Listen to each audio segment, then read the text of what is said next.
And ఇంకోటి వీణ వీణకు ఇది మీరు చేయించుకున్నదా కస్టమైజ్? ఇప్పుడు వీణల్లో నేను చెప్పాను కదా ఈ 10 years లో నేను చేసింది ఎంతమంది చేశారో నాకు తెలియదు. ఫస్ట్ నా వరకు వచ్చే వరకు ఈ మేళము ఇప్పటికీ నాకు సెట్ అవ్వలేదు. ఈ షడ్జమం వరకే చేస్తే కరెక్ట్ గా చేస్తున్నారు అంతే. ఇక్కడి నుంచి అన్ని హెచ్చులే. దీన్ని చేయించడానికి ఎంత కష్టపడుతున్నానంటే ఇక్కడ వరకు పర్ఫెక్ట్ గా ఇప్పటి వరకు నాకు చేసిన వాళ్ళు కానీ నాకు ఇప్పటి వరకు సెట్ అవ్వలేదు. దీని మీద నేను ఎంత ఖర్చు పెట్టానంటే ట్యూనర్లు పెట్టి చేయించి అది పెట్టి కొంచెం ఒక మోస్తరుగా ఓకే. ఇది నేను ఎందుకు ఈ రాడ్ ప్లేట్ ఇది నేను ఇన్వెంట్ చేసిందే. ఇది ఎందుకు పెట్టానంటే ఫ్లైట్లో వెళ్ళేటప్పుడు ఈ వీణ అనుకో పెద్ద బాక్స్ వస్తుంది, అది లేడీస్ మొయ్యలేరు. ప్లస్ కొన్ని ATR ఫ్లైట్స్ లో ఏంటంటే ఆ లగేజ్ వేసుకోరు, అప్పుడు షోల్ ప్రాబ్లం అవుతుంది. దీనికి ఏంటంటే ఇది డిటాచబుల్, ఇది తీసేయచ్చు ఇది తీసేసి స్లిమ్ గా నేను ఇప్పుడు బాక్సులు తీసుకెళ్తుంటాను. అలా దానికి బాక్స్ చేయించుకున్నాను. సో ఇది నేను డిజైన్ చేయించుకున్నది. ఫర్ లేడీస్ అనుకోవచ్చు, ఈజీ ట్రావెలింగ్ అనుకోవచ్చు. ఇది నేను డిజైన్ అంటే అందరూ చేయించుకునేంత అందుబాటులో ఉంటుందంటారా? ఇప్పుడు చాలా పెరిగిపోయాయిగా, డిమాండ్ ఎక్కడ ఉంటే అక్కడ రేట్లు కూడా పెరిగిపోతాయి. బేసిక్ గా మేము వెళ్ళి కొనలేము కదండి, మాకు రాదు కదా, మేము వాయించాలన్నా కూడా మాకు రాదు. మేము దాని గురించి కూడా మాకు అసలు మనకి గురువు ముందు కూర్చొని రాదు అంటావేంటి? ఇప్పుడు నేర్చుకోవాలా? ఇప్పుడు కాదు, స్పెషల్ గా కోర్స్ తీసుకోవాలి. అండ్ అది అనుకుంటే మనసు ఉంటే నేర్చుకోవచ్చు, రాదు అనేది ఏం లేదు. మనసుండి పట్టుదల ఉంటే అప్పుడులో బొమ్మలు కొనుక్కుండేవాడిని, చెక్క బొమ్మలు ఎంత బొమ్మలు అమ్మేవారు. అందరే చెప్పేస్తున్నాడు ఇంట్రెస్ట్ లేదు వద్దులే. ఓకే, కష్టం ఏదైనా అది ఇప్పుడు అంటే అది అయ్యే పని కాదు.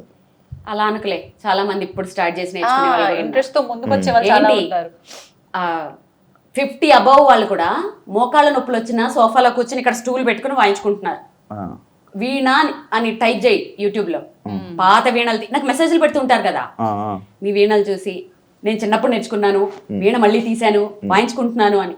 నేర్చుకునే వాళ్ళు కూడా ఉన్నారు 60s లో కూడా. సో మనసుంటే మార్గం ఉంటుంది, నీకు ఇంట్రెస్ట్ లేదు.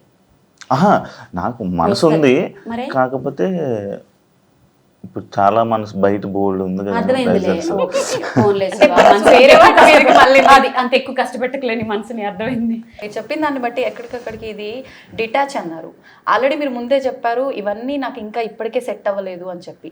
వన్స్ అవి డిటాచ్ చేసి మీరు బాక్స్లో ప్యాక్ చేసి మళ్ళీ వాటిని యాడ్ చేసిన తర్వాత ప్రాబ్లం ఏం రాదా మీకు? లేదు, ఇవి ప్రాబ్లం రాదు. కానీ ఫ్లైట్స్లో వేసేటప్పుడు డ్యామేజ్లు ఎన్ని అవుతుంటాయో. ఒకసారి ఇలాంటిది ఒకటి పెద్దది, అంటే మన సరస్వతి వీణ, ఇది మధుర వీణ, అది దుబాయ్కి తీసుకెళ్తే ఈ కుండని ఇక్కడికి 2 ముక్కలు చేశారు, అది క్రాక్ అయిపోయి. లైఫ్లో నేను నా చేతుల్లో నా వీణ అలా అవుతుంది అని ఊహించుకోలేదు. ఎక్కి ఏడుపు అనమాట. కాకపోతే బ్యాక్ టు బ్యాక్ 2 షోలు దుబాయ్లో. అసలు నాదల్లో తేడా రాలేదు, ఏం రాలేదు, కాబట్టి చేసుకుని వచ్చేసాను. సో ఏమనలే, మా ఫ్లైట్లో వాళ్ళని చాలా డ్యామేజ్లు అవుతుంటాయి. పరిస్థితి ఏంటి అంటే ఎక్స్ట్రా తీసుకెళ్తారా? లేదు, ఆమ్స్టర్డామ్కి వెళ్ళినప్పుడు మాత్రం 2 వీణలు తీసుకెళ్ళాను. ఎందుకంటే ఆమ్స్టర్డామ్ అంటే ఇంకా అసలు అది కష్టం కదా. కాకపోతే ఏం డ్యామేజ్ అవ్వలేదు. కొన్ని అవుట్ ఆఫ్ అంటే కంట్రీస్కి వెళ్ళినప్పుడు మాత్రం 2 వీణలు క్యారీ చేయటం, దాని తర్వాత బాగా అలవాటు అయిపోయింది. అది పనసకర్రతో చేస్తారు, ఇది కొంచెం పనసకర్ర కాదు. నా వీణలు నేను తయారు చేయించుకున్న వీణలన్నీ ఒరిజినల్ పనసకర్రతో చేయించుకుంటాను. అంటే బేసిక్ గా వీణలు పనసకర్రతో చేయాలా? అయితే ఇప్పుడు మన పక్కన ఈ వీణ గురించి మాట్లాడుకుందాం ఒకసారి. నిజంగా అంటే ఒక్కొక్క వీణ ఒక్కొక్క రకంగా ఉంది. మీ దగ్గర చూస్తుంటే ఈ వీణ మాత్రం ఇంకా చాలా డిఫరెంట్ గా ఉంది.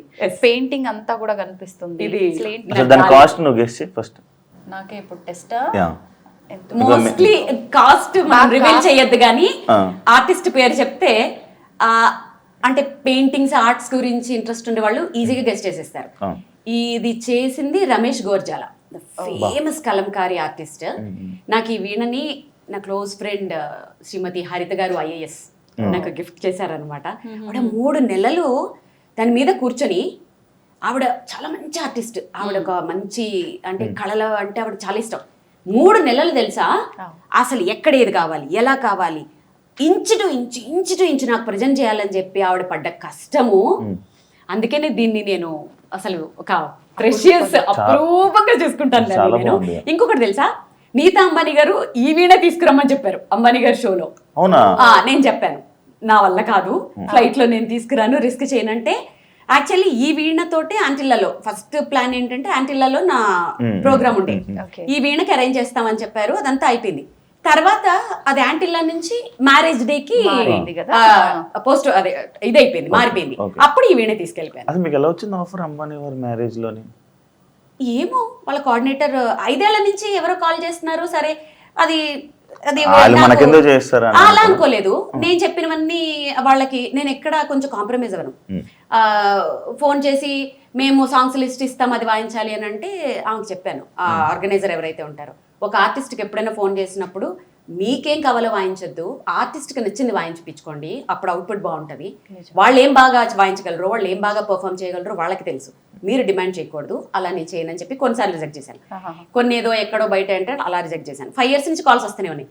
ఈసారి ఖచ్చితంగా నీతా అంబానీ గారే ఇన్వాల్వ్ అయ్యి ఆవిడ నా వీడియోస్ చూసి నా అటైర్ కూడా ఎలా ఉండాలి అని ఎగ్జాక్ట్ గా నాకు అప్పుడు అనిపించింది, ఇంత టైం ఎక్కడ ఉంటుంది, అసలు ఇంత పర్ఫెక్షన్ ఏంటి, అంత పెద్ద పెళ్లిలో ఇలాంటి విషయాలు కూడా స్పెసిఫిక్ గా చూస్తారా?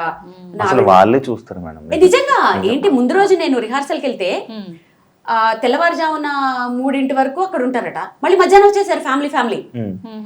నీతా అంబానీ గారు ఒక కుర్తా వేసుకొని చిన్న కుర్తీ డ్రెస్ అంటే సింపుల్ గా, ఆవిడ వెనకాల సెక్యూరిటీ, ఫస్ట్ హాల్ నుంచి ఆవిడ చూసుకుంటూ వస్తున్నారు, ఇక్కడ ఇలా ఉండాలి అక్కడ అలా ఉండాలి. అనంత్ అంబానీ డాన్స్ కూడా ఆవిడే చూపిస్తున్నారు. నో హిందీలో మాట్లాడుతున్నారు, ఇంగ్లీష్లోనూ దూరంగా ఉన్నా నాకు వినపడలేదు, నువ్వు మళ్ళీ రావాలి ఇక్కడ చిన్న మిస్టేక్ వచ్చిందని, అది కూడా ఆవిడే చూసుకుంటూ. అబ్బా ఎంత కష్టపడ్డారో నిజంగా.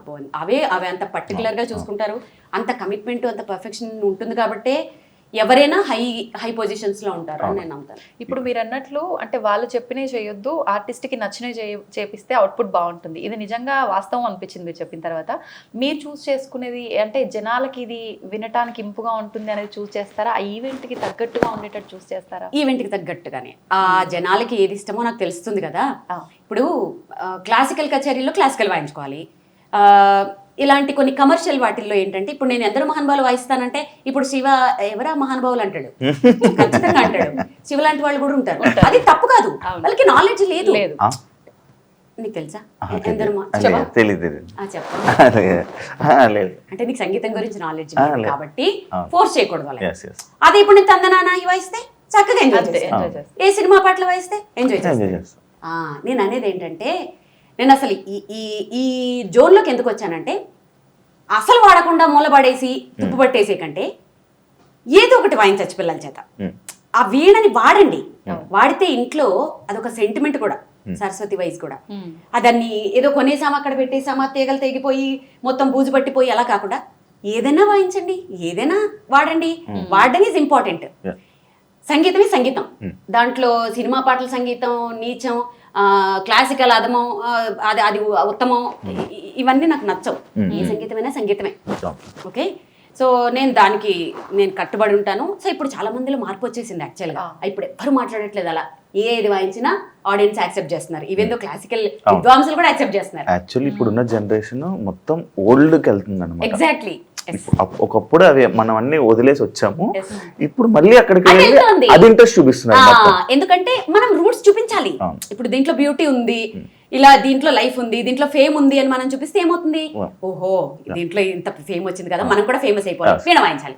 వీణ వాయించాలంటే ఫస్ట్ వాడు సినిమా పాటలు వాయించారు, వాళ్ళు క్లాసికల్ నేర్చుకోవాలి.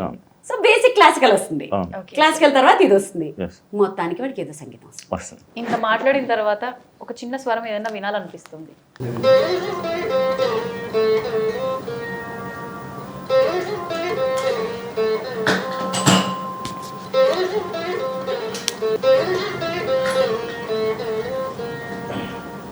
అంతసేపు ఆలోచిస్తున్నాడు ఏం పాట అని కాదా, ఇళ్ళ కళ్ళు తిప్పుతున్నాడు, కథకళి డాన్స్ చేస్తున్నావు చూస్తున్నా బాగుంది అంటే ఎలా చేస్తున్నారు అని. ఫస్ట్ ఇల్లు నువ్వు పాట చెప్తే ఒక అద్భుతమైన కాఫీ ఇస్తా. కాదు ఇది తెలిసిన సాంగ్, తెలుగు సాంగ్. అదే పాట తెలిసిందే, వచ్చేస్తుంది శివ చెప్పు.